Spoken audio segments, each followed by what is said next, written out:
All right, this next segment will be with Len Kasten. He's been interviewed on more than 40 radio shows, including 3 appearances on Coast to Coast with George Norrie. He's lectured widely about the Serpo story in the Phoenix area and has appeared as a speaker on that subject at the Kingman UFO Conference, Arizona, and MUFON in Phoenix. He has a BA degree from Cornell University in liberal arts and an MFA degree in creative writing from National University, which is important because he has written 3 books, of which I'm sure he will explain here. And also important to this process is at Cornell University, Len majored in psychology and minored in literature and philosophy. And he was in the Air Force as well. Experienced a UFO encounter that had a transformative effect and I suppose got you started in this whole thing. So that's enough to say at this point. And Len, come on up and we'll hear your story. We need to understand the sequence of events that brought us to this point in history.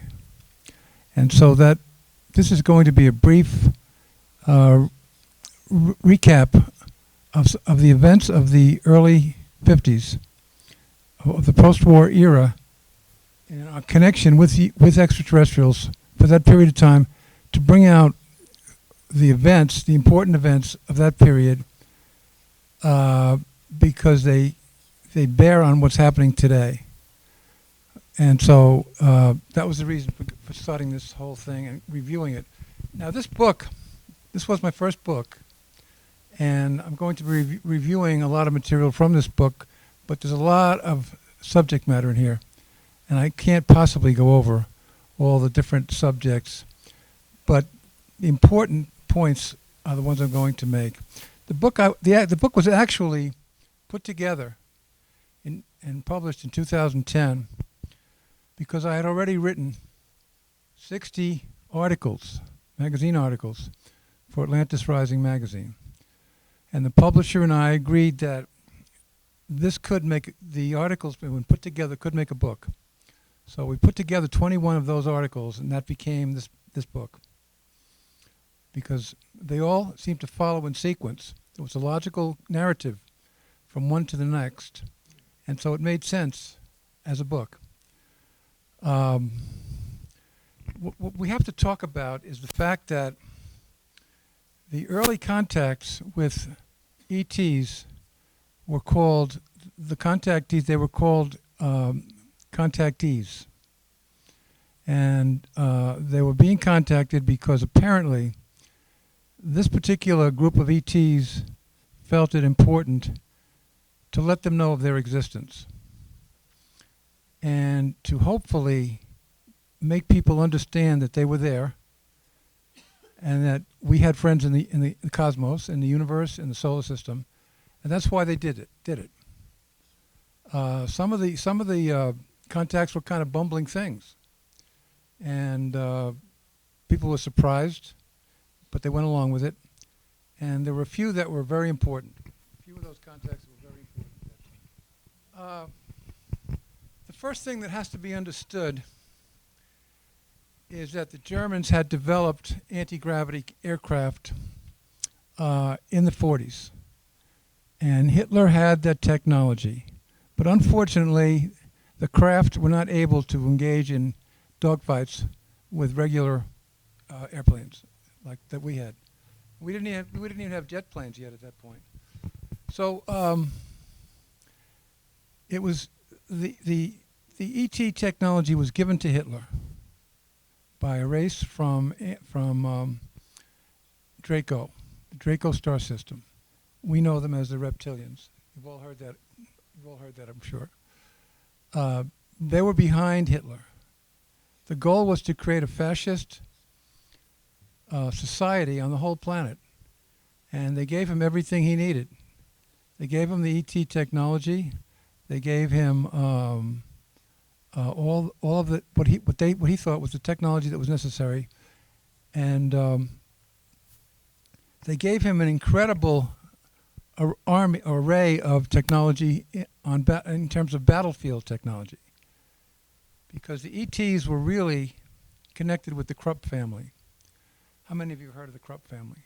Okay, the Krupp family was one of the largest corporations on the planet in the mid-1900s, and Albert Krupp gave to Hitler an incredible array of tanks, artillery, airplanes, bombers, everything he needed to win the war.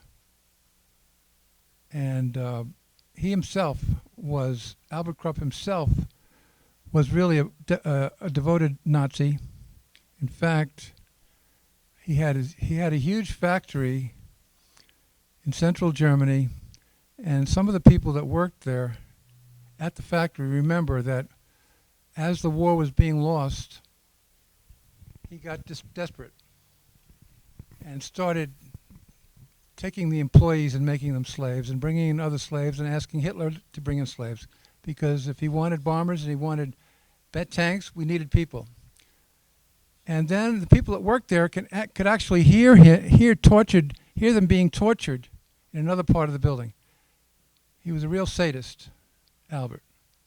And so everyone thought that he would get the maximum penalty from the Nuremberg trials, but somehow the aliens helped him, and they just gave him a simple jail term for about 10 years, and he got out early. So the point I'm trying to make is that the Nazis were being helped by the ETs, mostly the reptilians.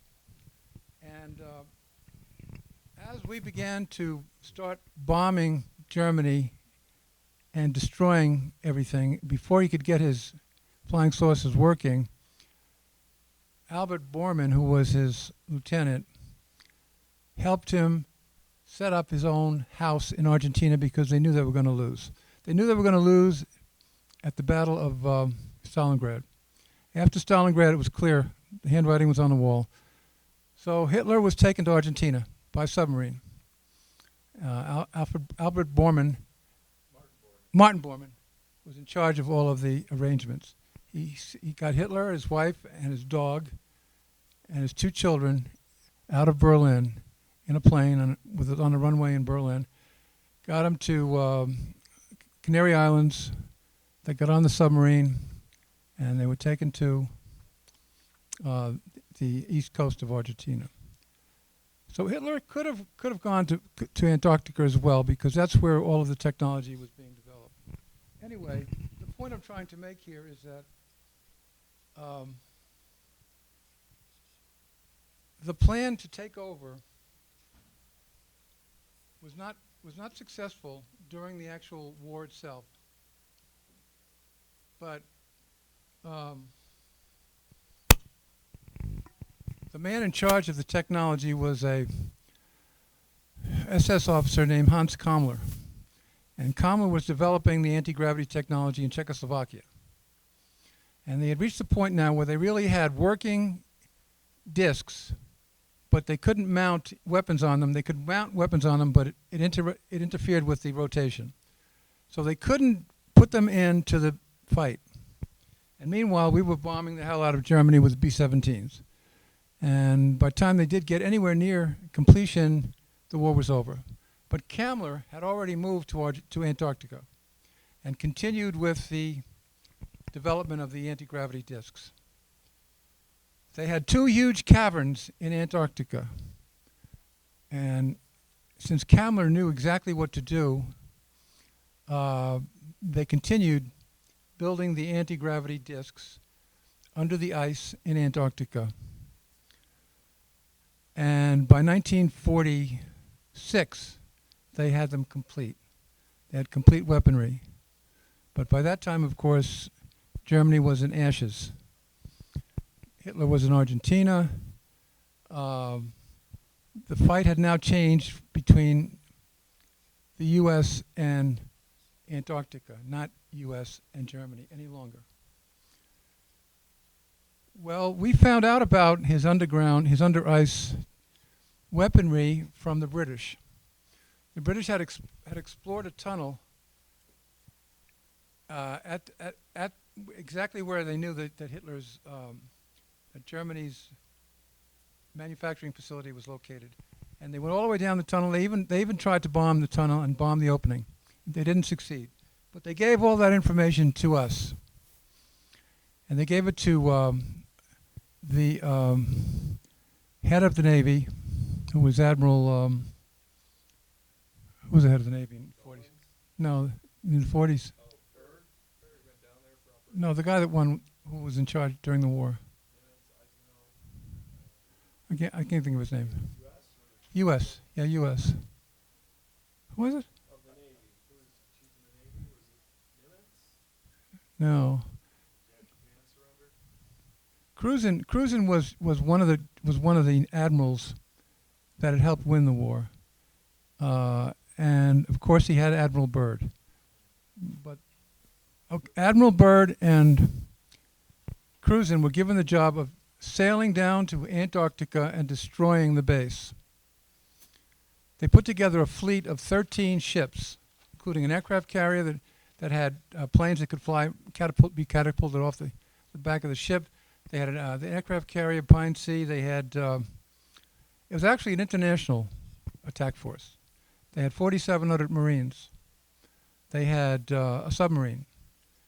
And they told us that they were going down to Antarctica for scientific reasons. So, but even Admiral Byrd couldn't continue with that lie, and he more or less said it is also a military matter. Well, they got down there and they figured they knew exactly where the where Hitler's base was located, the tunnel and everything.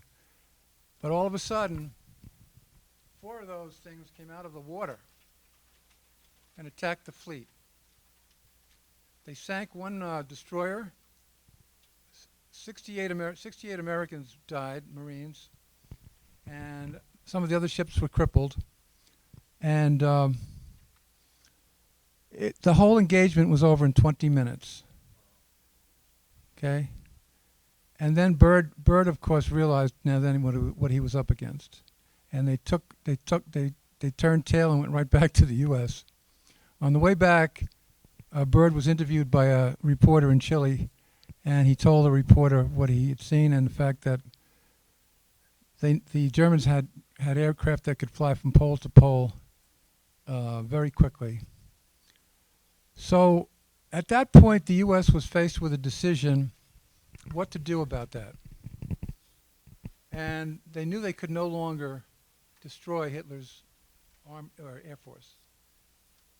The lesson was driven home in 1952 when the Germans finally wanted us to realize what we were up against, and they actually flew over Washington D.C. How many discs were involved in that? At least a dozen. Yeah, there were about 12 of them, and they did it between the 12th and the 29th of July. They did it 2 or 3 times, and our Air Force understood the message. We got the message. Actually, we sent up one plane to try and intercept them, but I think he died. Is that the one that died? Not sure. No, that wasn't the one that died. Did they ever find out where they came from or went to after DC? They knew they were German. We knew they were German. But all the way from Antarctica, you think? Yeah, Do the flyover and then back? absolutely. They didn't need gasoline. Right. They didn't need any of the energy that we know. We realized what we were up against, that Hitler may have lost the war, but he could now defeat us in a post-war era. So while we were pondering this and having many meetings, because Admiral Byrd was brought to Washington, he was questioned in front of a subcommittee, and he said that it was his advice that we should turn Antarctica into a thermonuclear test range. Just wipe it out. That was his advice. That's how serious it was. And our people said, no, that's not going to happen. There were other reasons they didn't want to. At that time? There were a couple detonations. I don't know how close it was to New Schwabenland. That would be interesting to find out. Yeah, I think yeah. it was a year or two, early 50s. Well, now we knew we were up against a totally different kind of enemy. And it became clear we had to use new tactics. But we had nothing that could compete with these craft.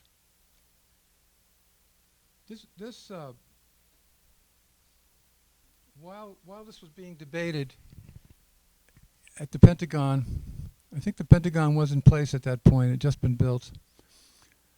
Something happened in, of all places, New Mexico. A craft somehow crashed into the desert near Roswell. An alien craft. It wasn't German. We knew that right away. And fortunately, one of the people on board survived. 4 of them died. They were small aliens. They were not grays. But they were small aliens, and we gave this survivor the name of an EBEN, extraterrestrial biological entity. So while we knew we could no longer defeat the Germans, it was a stroke of luck to have this craft come out of nowhere, out of heaven, and crash into our desert, because now we had a extraterrestrial. He was taken to Los Alamos, New Mexico, Los Alamos, and questioned, and we found a way to communicate with him.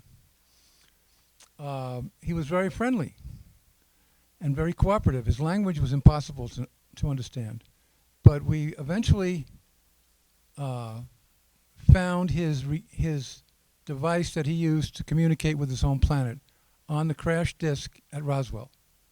But we couldn't get it to work. Finally, one of our people said, look, let's take this thing and go back and put it back where it came from and hook it up to the power source there and see what happens. And sure enough, that worked. And we had to come up with the solution, not him. After that happened in 1947, he began sending messages to his home planet, which we learned later. We named the name of it was Serpo. We gave it that name, I believe. I don't think he gave it to us. And he successfully sent 5 messages to his home planet. One of them messages requested a exchange program, our people and their people. And he waited for an answer, and the answer came back, yes, but we can't do it for 10 years. You have to wait 10 years, that's right. This was 1952. This is just before he died. Before the alien died, we had an arrangement with them for an exchange program. Just that. And our people thought that there was something incorrect about that. Why would they want to do this 10 years into the future? But before they could request a clarification, he died. And we gave him I don't think we gave him a burial. We put him in cold storage, which we did with the other aliens, because we knew that eventually we would probably have to send them back to his planet. So now he was dead, and we had a device for communicating with a planet that was 39 light years away, that was so far advanced over our technology that they could roam the universe at will, which they did. One of the things that scared a lot of people in the military, especially Colonel Corso, was the fact that they found human body parts on the crash disk. And of course, this put out an alarm, and everyone thought, well, they eat humans. But it turned out really that they were all just for scientific examination. They used to roam the galaxy, picking up parts from other creatures and bringing them back to their planet. In any case, we now had somebody who could perhaps help us back engineer one of these discs and find a way to be able to defeat the Germans.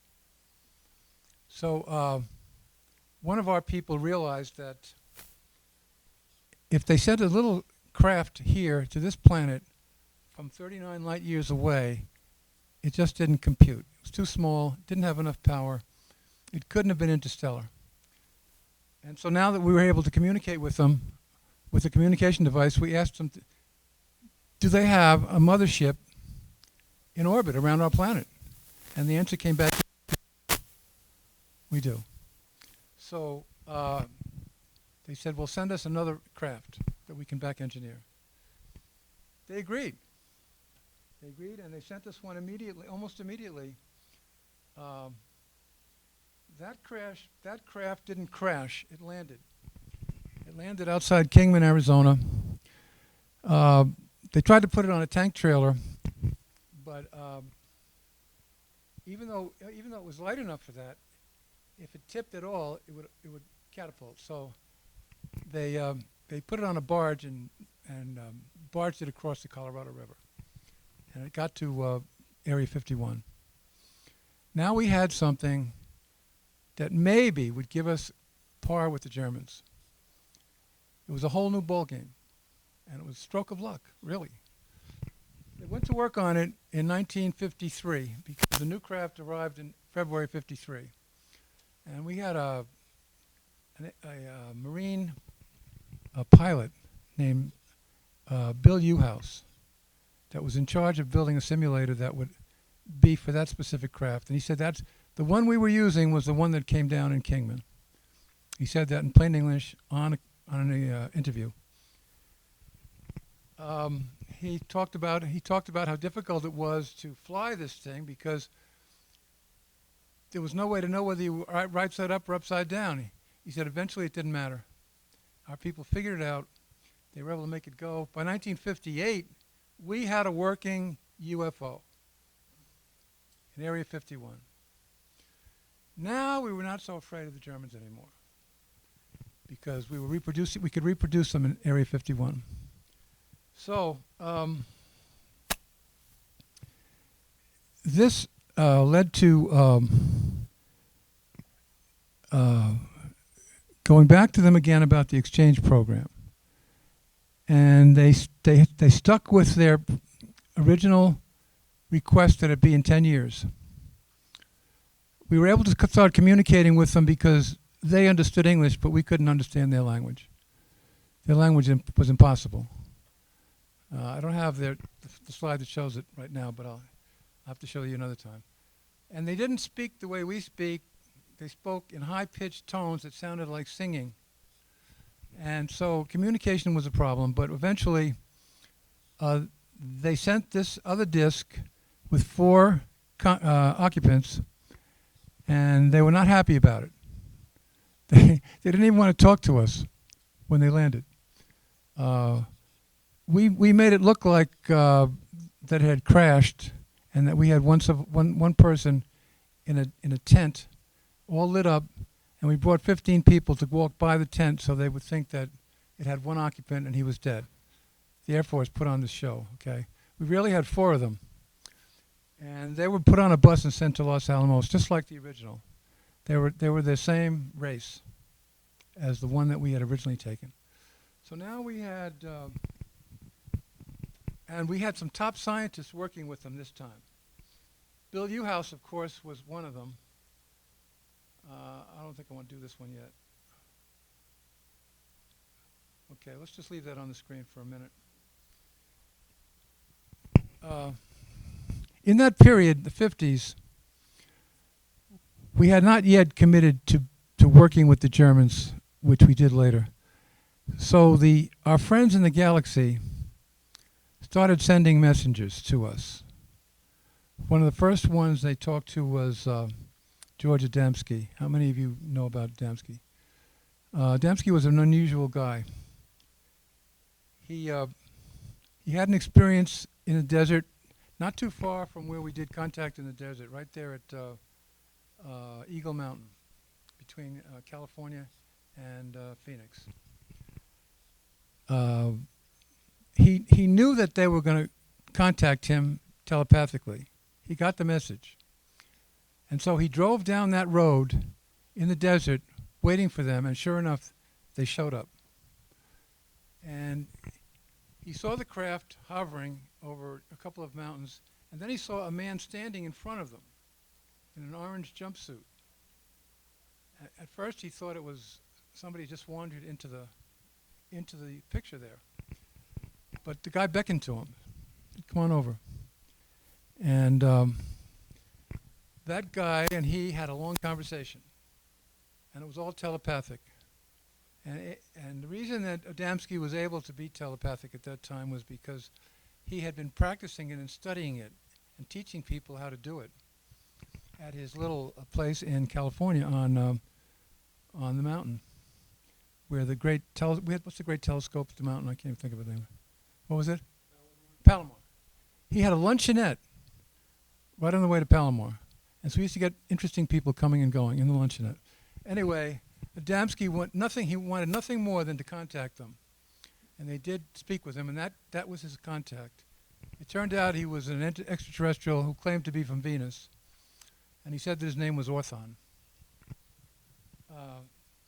Adamski became world famous. He traveled all over, including the Vatican. Here's a little illustration of what that meeting might have looked like, because the craft remained hovering in the distance while they talked. And one of the things that Adamski asked Orthon was if they have reincarnation on their planet, and he said they did.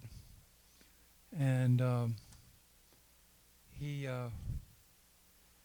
using gestures, he was able to communicate a lot of information to Adamski.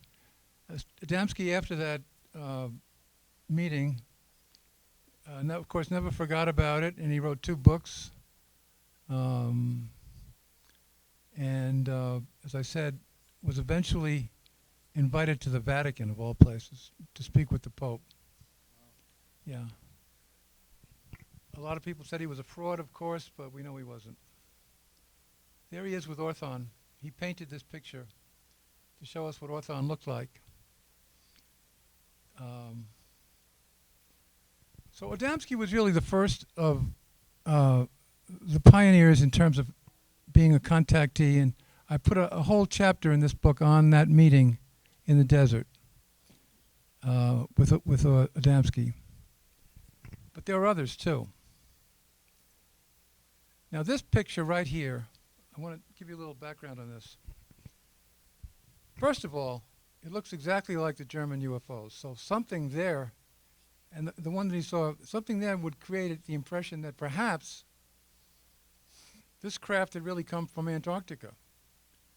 But Adamski insisted on this person not being German. They didn't speak German. So the reason I have an interest in this particular photo is because it was taken from the porch of a woman by the name of Madeline Rotifer.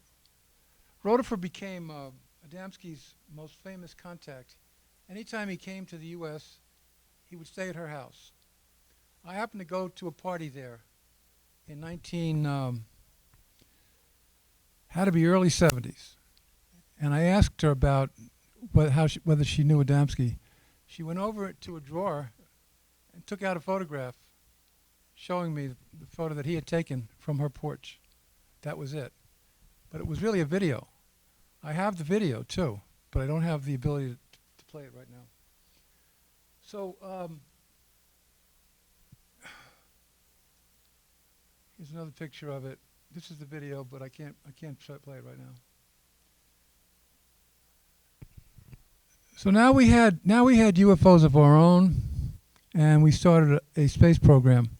How many of you have heard of William Tompkins? Well, then from here, pick up the picture with William Tompkins and the Navy. There was another one called Howard Menger.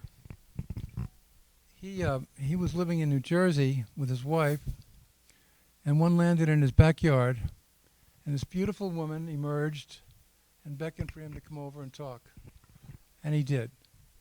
And there were several more visits, and he fell in love with her, of course. Who couldn't? She was gorgeous. And eventually married her. He married the extraterrestrial.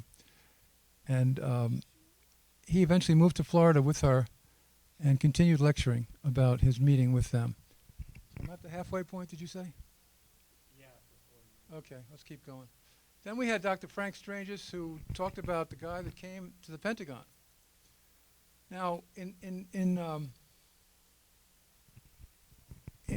Howard's backyard, he had a large backyard in New Jersey. The Venusians paid him a visit and asked him to sort of represent them and convince other people of their presence, which he did. And he tried to, he went on radio shows and everything, so did Adamski. And these are the, supposedly, this was a photo taken of the three people in Howard Wenger's backyard in New Jersey. This newspaper piece says, Val Thor, interstellar visitor, any resemblance to anyone living or dead is a mere coincidence.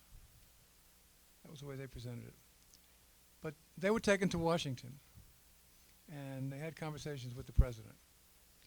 Then, of course, we had another very famous contactee named George Van Tassel. He lived under this rock out in the desert, near Desert Center. Actually, there was somebody else living there, but he evicted him or got him out of there. I don't know what's the story there? I don't know the whole.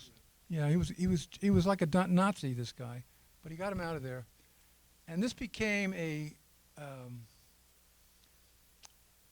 place for everyone interested in UFOs and extraterrestrials to visit, and eventually there were hordes of people came out to see, to meet and talk about it, and then in 2000, for some reason, there had been a prediction that the rock would eventually split, and sure enough, one day, on the 23rd of February in 2000, it split wide open, just like this. Nobody knows why. It's a very strange phenomenon. Now, Van Tassel was told how to build something called the Integratron that would keep people from aging if they used it properly. They could go inside the Integratron and eventually not only not age, but perhaps even go back and become younger. There were a lot of other contactees. Another famous one was Truman Bethaman, who dealt with this woman from the planet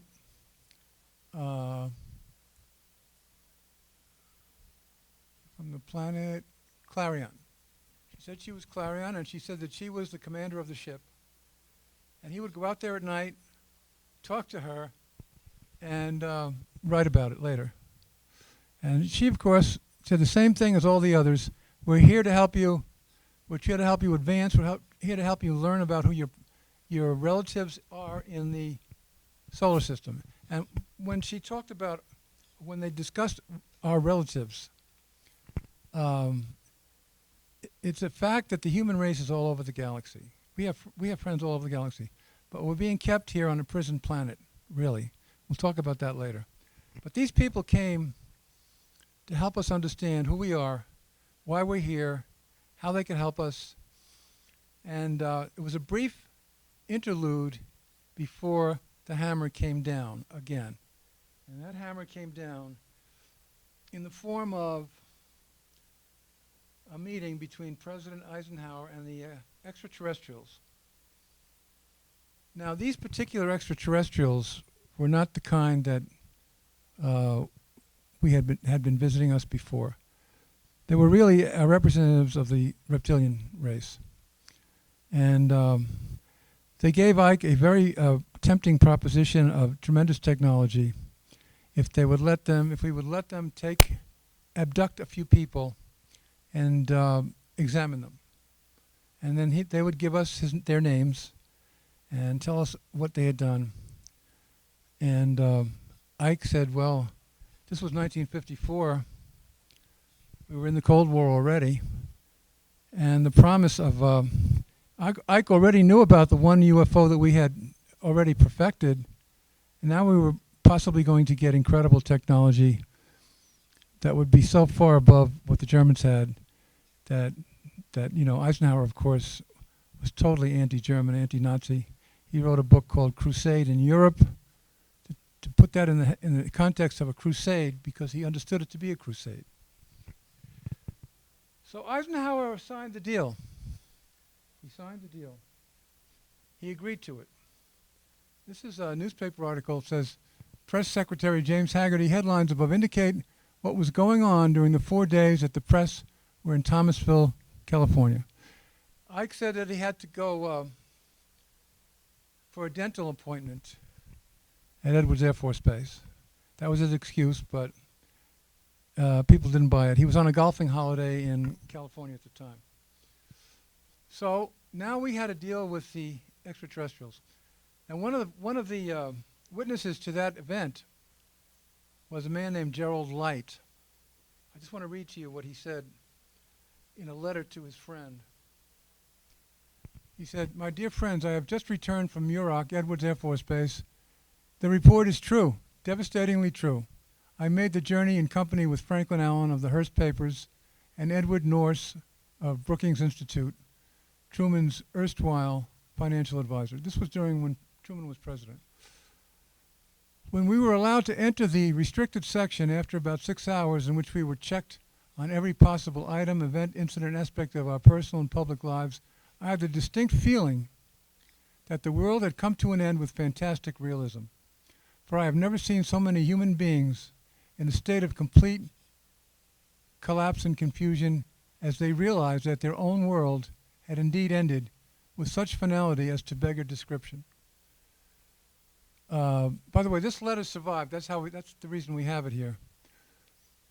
The reality of the other plane aeroforms is now and forever removed from the realm of speculation and made a rather painful part of the consciousness of every responsible scientific and political group.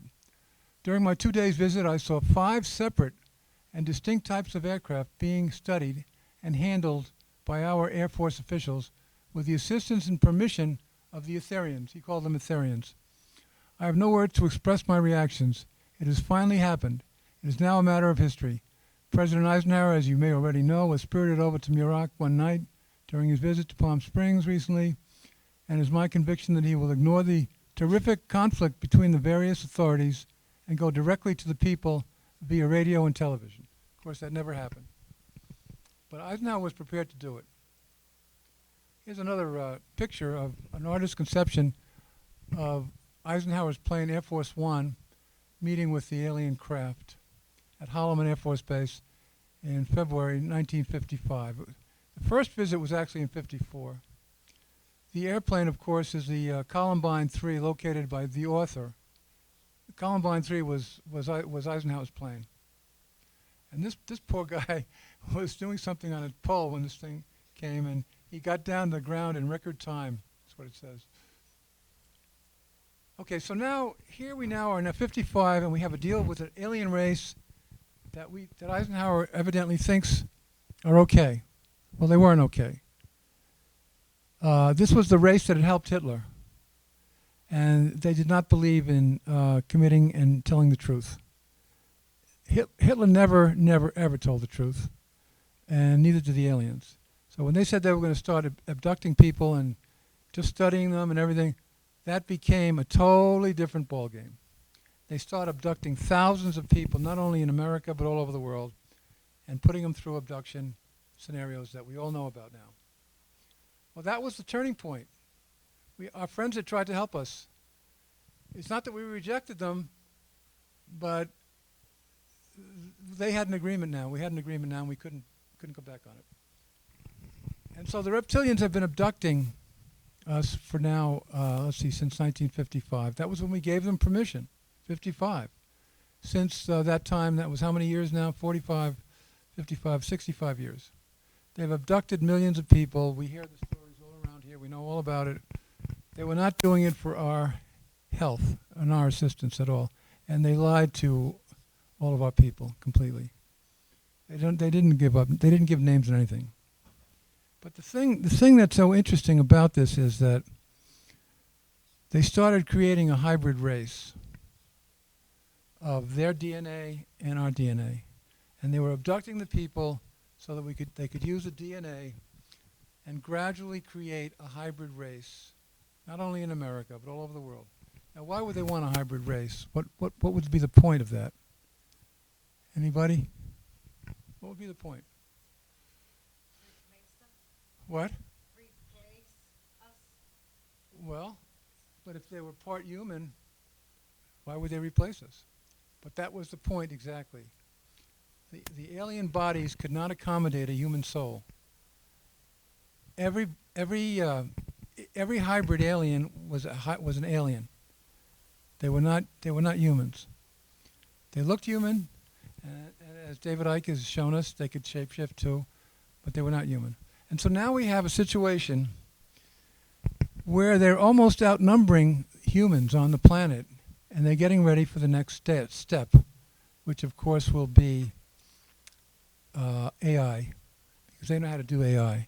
So they'll have robots, they'll have hybrids, they'll put them in positions of power, positions of money, and before you know it, we're going to be in FEMA camps, and we'll be put in those coffins that they have ready for us. First, they're going to chop off our heads. Have you all seen that? The guillotines they've ordered? Thousands of guillotines from China. They're going to decapitate us. Those So, are for the tribunals. what? Those are for the tribunals that come up. Yeah. Okay, so now the focus now had to shift to people who could deal with the abductees. And fortunately, we had a guy named Dr. John E. Mack, who was a psychiatrist with a Harvard education. He was actually the head of the psychiatric department at Harvard. And he began to realize that these people that he was hypnotizing were telling the truth, that they were dealing with extraterrestrials. And that started the whole abduction. Well, he and, of course, Bob, who's the other one? I can't think of his name now. Bob Dean? What? Bob Dean? No, Bob, Lazar? the artist. Oh. Bud Hopkins. Why can't, I don't know why these things escape me all of a sudden. Anyway, John Mack did a masterful job writing about it. But he began to believe their propaganda, that they were here for good reasons, they were here to help us, but eventually he understood that they weren't. And he said that in his book, his second book, Passport to the Cosmos. The first book he said, well, they're here to give us a lesson in spirituality. They're going to teach us how to communicate spiritually and to understand blah, blah, blah, blah. And finally he realized that wasn't the case. And Bud Hopkins knew it too. They were here to take advantage of us, and they're still here. So now we have this situation existing. How much time do I have left? About half hour. Okay. As much as you want. Go to 7:25. So. Okay. No, I have to leave at 7:15 because you have to get ready to watch the magic show at 7:30. You all know about the magic show? Okay, we don't want to miss that. You don't want to miss that. That's in Crest 1, okay? And Paul and I have been friends for a long time, and I've seen his magic. Well, it's 6:50 now. So. Huh? It's 6:50 now. Yeah, so. we got time. So now, what do our people do now? Now that we know the Germans can defeat us in another war? Well, what happened was the Germans started to infiltrate our technology, our corporations. They started getting good jobs. It started with Project Paperclip, which was after World War II. We took about 100 German scientists into America, gave them credentials, and one of them was so important that he eventually ended up heading up our complete space program. That, of course, was who? Werner von Braun. He was a Nazi, and there are pictures of him in Nazi uniforms. And then the Germans started taking over our economy, our banking, step by step. Why were they able to take over our banking? They had so much money. They had plundered Europe. Hitler had plundered Europe. In fact, Martin Bormann said, we now have the plunder of all of Europe. They had precious gems, unbelievable. So they had the ability to influence all of our people. And really, from the late 50s through the early 60s, America turned into a German colony, really. And the person to read on that subject is William Tompkins. Tompkins talks about how the reptilians first came to help our people, and how eventually we sent spies there to Germany who fit in, spoke perfect German, and was sending back reports of the fact that the Germans were developing this technology with the help of the reptilians. Until Tompkins said that, of course, we didn't know that. So of course there were cries from our military, why can't we do this? And we started to build spacecraft. Not only were they able to leave the planet, they were able to go to a distant solar systems, distant stars. And by 1989, by the time that Ben Rich died, Ben Rich was the head of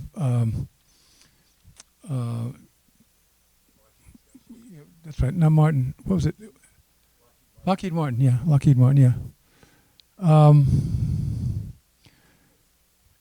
He said that we now have the ability to take ET home.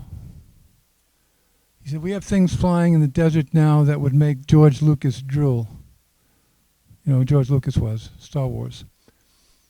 So we had a Star Trek civilization, but it was all German. It was all run by the Germans. And it's still being run by the Germans, believe it or not. But we developed a fleet called Solar Warden. And a lot of them were mainly white hats from the Navy. But the cabal is still much too powerful for us to get rid of them. So that's where we are today. So what I'm trying to get across here is that we had opportunities in this period, this seminal period. One of those opportunities was that one of the guys that crashed at Roswell set up an exchange program. And in 1965, by the way, it did happen 10 years after exactly 10 years after they had predicted, because by that time Kennedy was the president, and he said, "We'll do this." He said, "We'll do this." He said, "We'll do the exchange program." In 1962, in 1964, we sent 12 Americans on an alien spacecraft to their planet in Zeta Reticuli. This is one expression of what they might have looked like. I don't think they look quite like this, because this really, the eyes here are not the eyes that were described by the Serpo people. They were large, but they were not wraparound. And they looked more human than this. But this is one example of what they might have looked like. So we sent 12 Americans to a distant planet in 1965. They stayed there for 13 years. Can you imagine the technology they came back with? Just think about it. The propulsion that they used was to go through wormholes. Travel through a wormhole is instantaneous. Instantaneous. Once you get in the wormhole, it's like going out one door into the other. We have that technology, thanks to that crashed disk at Roswell and that alien that survived. And not only that, but they were well advanced in genetics. They were creating clones on their planet. They were creating creatures that were part human and part even. So we learned all of that. So now we have a situation where by 1978, when they came back, America had turned into I wouldn't say a German colony, but we didn't realize that the Germans had already conquered other planets in our solar system. I say conquered, I mean settled, especially Mars and the Moon. And they were run by the Nazis too. So now they were starting to enslave humans and sending them to the moon and to Mars to work as slaves. That's the situation we're in right now. That's where we are. So I've given you a brief review of how it all happened, and why it happened. But you know, we still have the Evens are still our friends. I knew Bob Dean very well, by the way. How many of you realize that he died recently? He died on October the 11th. I used to have lunch with Bob at a Mexican restaurant in Phoenix, myself and 2 other people. And we got to know him really well and listen to his stories. And I'm telling you, he was something to listen to. But the reason that Bob's important is this. Bob was sent to Europe to work, when he was in the Air Force, to work as SHAPE, which is it was our international combination of the Western nations. And there were Germans, there were French, there were Spanish, there were Egyptians. It was very, very international. And one of the things Bob was given when he was at SHAPE was a document called an assessment. The document stated that SHAPE had discovered disc craft flying over Europe for many years. And they had a pattern. They would fly over Europe to the west, then they would go north and disappear. And so they commissioned this document to find out what this was all about, who they were, what their intentions were they hostile or not. And Bob happened to be given a copy to read one night. He was sitting there in his office, and he said he was bored to death. And a colonel came in and said, "Here, read this. This will wake you up." And Bob said the minute he finished reading that book, his whole life had changed. He realized it. Because he became convinced that the aliens were real, and they were not trying to hurt us, or they would have gotten rid of us by now. But the important point is that this happened in 1978. By that time, we had already more or less capitulated to the reptilians. Really, we have. They've taken over our economy, basically, believe it or not. And they're good at it because they know how to do banking. Wherever they go, on whatever planet they settle on or conquer, they immediately put in a centralized banking system. That way they can control everybody. So that's the situation we were in when Bob got this assessment. Now, in the interview with Bob later, he talks about the fact that the discs that he knew about that had already contacted people in America, all over Europe, were friendly. And he said they looked exactly like us. Several times that I met with him, he'd say, they looked exactly like us. He said, you could walk down the street and you wouldn't know that they were ETs. So the question becomes then, since we now know that the hybrids were not human looking, really, who were these friends that Bob was talking about? And how are they helping us?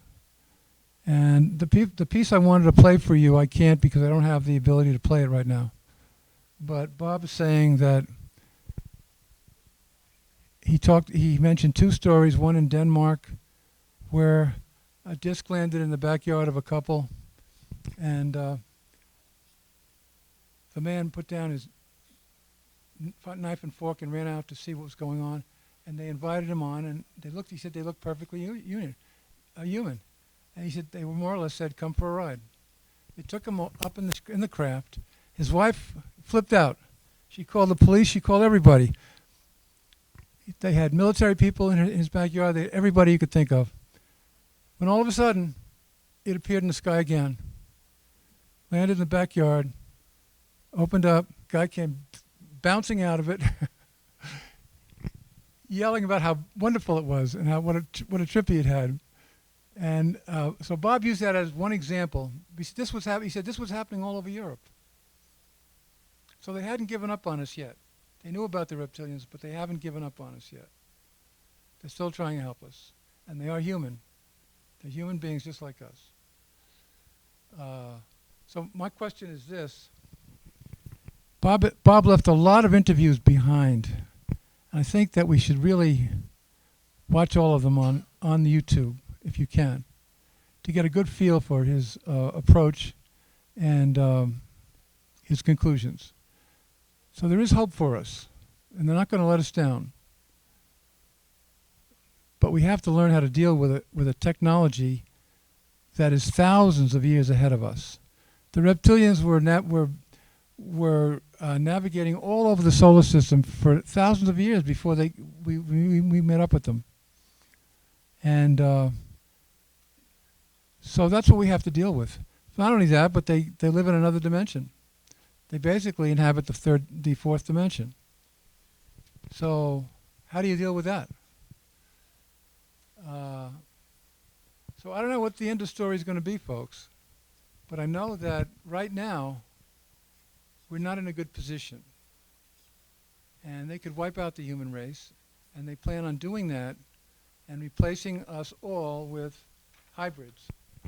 Remember, the hybrids are not human. They look human, but they're not human. They have a non-human soul. So wherever they're placed, they'll do their job to bring about the end of the human race on this planet. Not only that, but they also have the ability to create artificial intelligence that in itself can take over all our jobs. If you don't think that artificial intelligence has that ability, listen to this. I was in the computer business for many years. That was my job. I was a systems analyst. I was a programmer. I was a salesman. I worked for IBM. I worked for Control Data. I worked for all the large corporations. So I know exactly what computers can do. And when I worked with them, I thought, well, this is amazing, but, nothing special. We could do it if we wanted to put enough people on the job. Well then, as I continued with my research about what happened at Los Alamos with the one alien that we had abducted, that we had hosted, I found out about the computer at Los Alamos. The computer at Los Alamos, as of like 5 years ago, they called it the Cielo, C-I-E-L-O, okay. It was 32 boxes, all computers, in one big room. And who would want to venture a guess as to how fast it is or was? Anybody? Light speed. What? Light speed. Well, give me a speed. Mach 1. How do you like, when I wrote the book and talked about it, at that time, it was a quadrillion, get this, computations per second. Can you imagine that? A quadrillion computations, and I'm talking about floating point computations, which are long computations per second. Well, I just happened to read a newspaper article last week about the new speed of the computer at, this one is not in Los Alamos, it's at, no, where they created the atomic bomb down in Tennessee, called the Summit. How fast do you think that one is? Anybody? 5 quadrillion. Huh? 5 quadrillion. 200 quadrillion. 200 quadrillion computations per second. That's why artificial intelligence is such a threat. It's faster than we can compute, really. It can, so that these creatures, once we create them, and the reptilians know how to put them to work, we're going to have AI over here, we're going to have reptilians over here, we're going to have the hybrids over here running the banking system. We're extraneous. We're all going to be in the FEMA camps getting our heads cut off. I hate to leave it on that note, folks, but that's what I've come up with. We're going to be slaves. Well, they're not going to want to feed us for very long. Okay, I think that's about it for today. I can't go any further. What's that? Still Let's go with questions. Go ahead with questions. Check. Check. Of course we have it. Of course we have it. They have ships now that carry. Somebody talked earlier about one that carries smaller craft and can navigate the galaxy. That's German technology, but we have it now. It's our technology too because they've been working with all our aerospace people. So if you go to an aerospace company like Douglas or what's the other one? Any of those aerospace companies, Boeing, all of them are basically mixed American, German, but it doesn't matter anymore. So why are we still using rockets then? Using Rockets. Why are we still using rockets? Oh, yeah, good question. That's a good question. Rockets are not going to get us to any planet. No, we're not using them anymore. We're using some very advanced pulse technology that emits particles instead of gases, or like a rocket would. And the particles are traveling at such tremendous speeds that we can go anywhere now. And Ben Rich said, we now have the technology to go to the stars and come back. That was in 1989. So now it becomes a question of who's going to be running the show. The Nazis have colonies on Mars, on the moon, and they've enslaved thousands of humans there. Because that's what they do, is they enslave. Since the earliest days, when they put them to work in the concentration camps.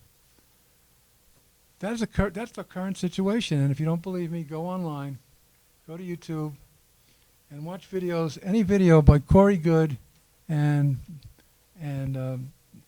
Dave Bilcock. The slavery issue still exists, and they're very interested in what they call MyLabs, military people who they can get to do what they want, because they abduct them, they program them, and they create fearful reactions in them, and they use them. So you should go and Google the MyLab program, because it's going to be a rude awakening.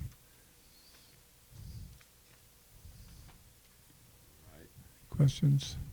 I do actually. What about you talked about the hybrids. Do you think that if we were actually to test their DNA, we could tell that they were hybrids? Yes. Yeah.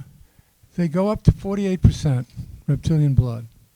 At that point, they're at the point where they might have to appear to be a reptilian. They can't shapeshift at that point. But anything below 48%, they can shapeshift and appear human.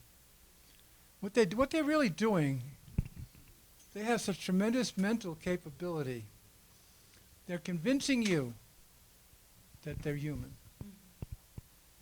That's what they do. They change your thinking, and you see a human, it's really a reptilian. Just read anything by David Icke, you get the story. Okay, thank you.